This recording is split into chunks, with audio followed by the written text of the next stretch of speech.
There's a sulking letter written by this man on your screens, Shah Mahmood Qureshi, to the Pakistan envoy in the US. This is important. That steps are undertaken to guarantee the strategic relevance of Pakistan. Shah Mahmood Qureshi is upset that despite multiple overtures, the Biden administration gave them a right royal snub. That's what the content of this letter says. We try and show you this letter up close in just a bit. But Pathikrit Payan, this is important. That the Office of Prime Minister of Pakistan and President of the United States of America facilitate diplomatic communication, creating an environment to facilitate diplomatic communication. So it's a right royal snub from the Biden administration. This is dated 27th of September. It's written by Shah Mahmood Qureshi to Dr. Asad Majid Khan, who is the ambassador of the Islamic Republic of Pakistan to United States. This is what is written in this letter. And he is also saying it is unfortunate that White House remains indifferent to the Pakistani relationship. This is the right royal one-tight slap to the Pakistanis that's been given.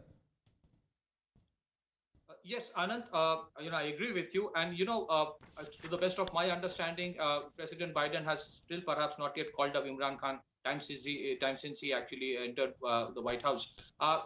One of the things that Pakistan tried to do over the last 3-4 months, Imran Khan is begging to the whole world, but they realize that putting Taliban in place is one thing, and taking Pakistan was run by the. Now they have realized it has dried down in Afghanistan. The Talibanis cannot do anything apart from killing. Foreign exchange reserve is in a major mess. And some luxury items not so long ago.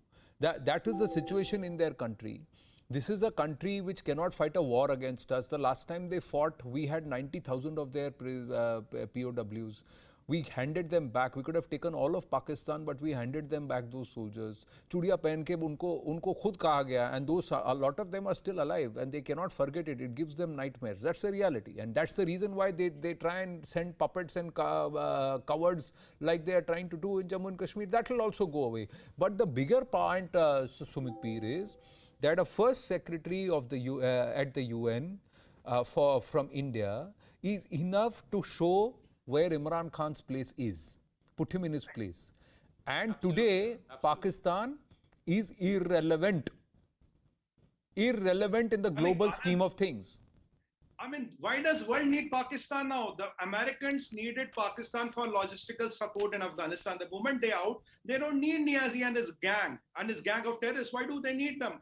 Pakistan, what is the relevance of Pakistan in the global economy? What do they produce what world needs except jihadis and terrorists? Besides that, they are good at nothing. They are a liability to the world. Anand, imagine a situation, 400% inflation in atta and dal, 35% inflation, 17% food inflation, and you have not $2 billion of foreign exchange reserve. Last time you borrow a plane from Saudis, when we reach America, Saudis pull back their plane. You don't have the money to make your prime minister travel. You did ceasefire on the border because you did not have bullets and mortars to fire at India. That is where your 70% of atta and dal is imported. You cannot even produce food grains. What you only produce and provide is disposable jihadis like Kasab, whose father you paid 2 lakh rupees. Incidentally, the cost of Bakra in Pakistan is equivalent to the money they pay to the Kasab's father. That is how ISI runs. This Fauji Tanzim is good at making nappies, diapers and baby food. That is what they wanted to do in Afghanistan. But unfortunately, they didn't get any opportunity. Now, no money in Pakistan, no money in Afghanistan, and China is not giving them the money. They are getting desperate. And what we see happening in Kashmir is ISI trying to bring up the Kashmir back to the world stage and send a message to India and the world, we can make things move in Kashmir, but we should send a much bigger message to ISI and to Bajwa. The fact is that here is what they are trying to do. They are trying to desperately try and do these kind of incidents on Indian soil and try remain relevant. The world has started today realize that Pakistan is strategically irrelevant. The day is not far when there may be certain corners in the world or certain people who will turn around and say, what is Pakistan? Or where is Pakistan? That is what is going to happen. The disintegration is going to happen.